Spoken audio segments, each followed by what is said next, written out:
Live from the most incredible tandem of radio broadcasting industry, live here in Isilisyo Hinunangan Campus, this is DZRS 98.6 News Radio. Good day everyone, this is your anchor Hans Michael Regidor Almirina, serving you the hottest and the most leading news of the hour. For the headlines: Biomass Energy, the gaseous biomass, the impact of liquid biomass, the recombustion of solid biomass, the wind power energy, the environmental impacts of wind power energy, geothermal energy, the environmental impacts of geothermal energy. Biomass energy is energy generated or produced by living or one living organism. The energy from this organism can be born to create heat or converted into electricity. For the report, Renewable Jan, Comanda.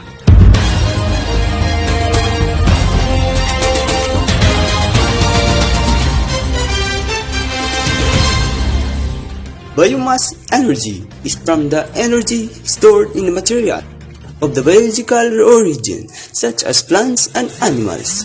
Biomass energy is the oldest energy source used by humans until the Industrial Revolution, from a shift into fossil fuels in the mid-18th century. Biomass energy was the world's dominant fuel source. This is Renewable Jan, News Radio.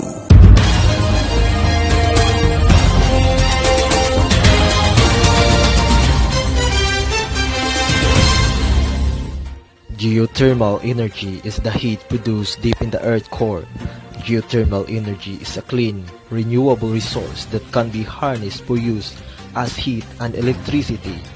For the detail, Lovely Elmido.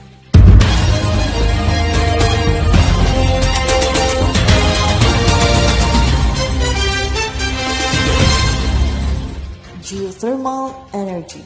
Geothermal energy uses heat from the earth, internal geologic process, in order to produce electricity or provide heating.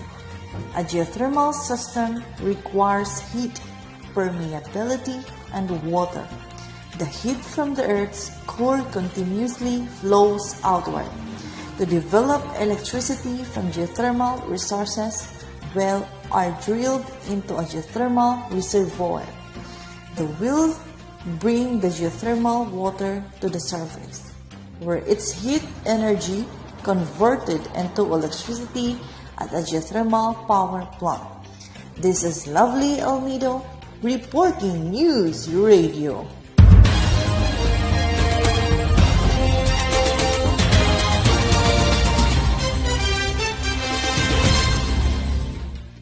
Gaseous biomass or organic matter with high moisture content can be converted into by anaerobic microbes in the absence of oxygen to a gaseous fuel product called biogas. For the report, Christian Vanilla.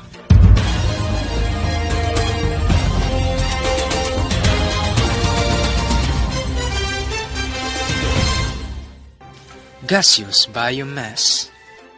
Organic material can be converted to methane, the main component of a natural gas, by anaerobic decomposition or fermentation, a process that utilizes anaerobic bacteria.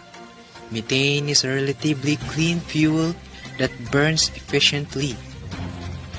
This is Christian Vanilla reporting News Radio.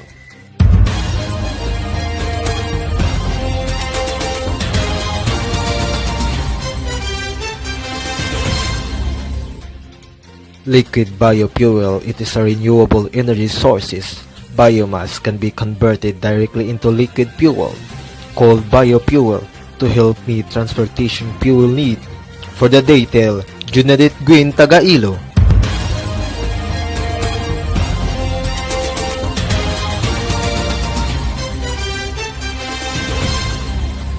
Liquid biofuels.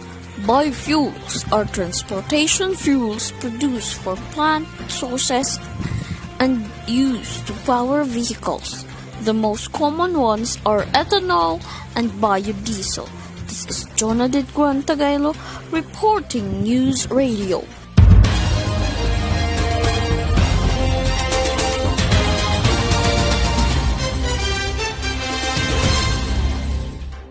Environmental impacts of biomass energy is a unique type of renewable electricity, unlike solar, wind, and hydropower.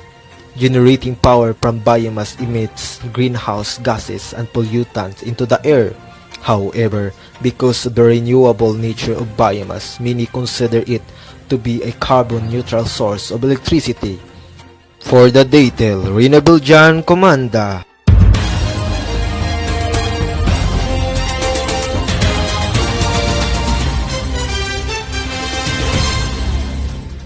Environmental impacts of biomass energy. A major challenge of biomass is determining if it's really a more sustainable option. The energy content in the same biomass energy sources may not be as high as fossil fuels, so more must be born to generate in the same energy. It often to make energy biomass is one example where processing to make it may not be offset by the energy it produces.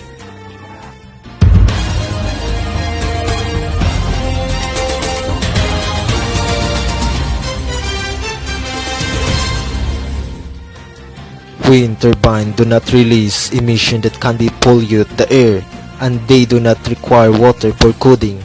Wind turbines may also reduce the amount of electricity generation from fossil fuels, which result in lower total or air pollution and carbon dioxide emission. For the detail, Junedit Green, Tagailo.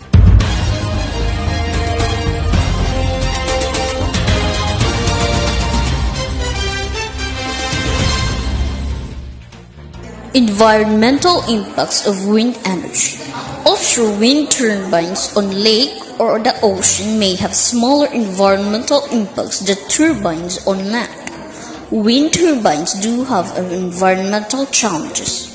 There are aesthetic concerns to some people when they see them on the lawn. A few wind turbines have caught on fire and some have leaked lubricating fluids. Though this is relatively rare, some people do not like the sound of the wind turbine blades make. This is Jonadit Guantagailo, News Radio.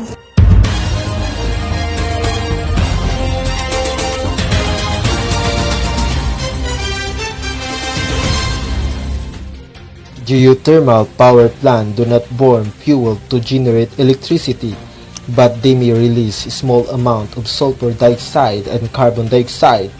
For the detail, Junedit Green, Tagailo.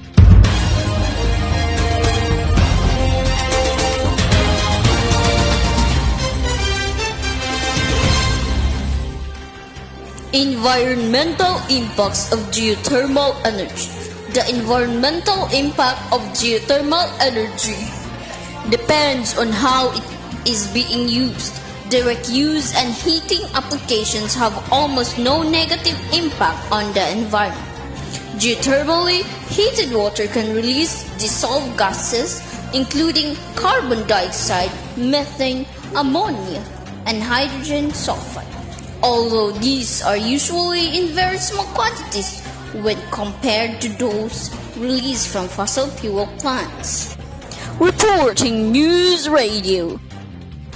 You are listening to DZRS 98.6 in News Radio.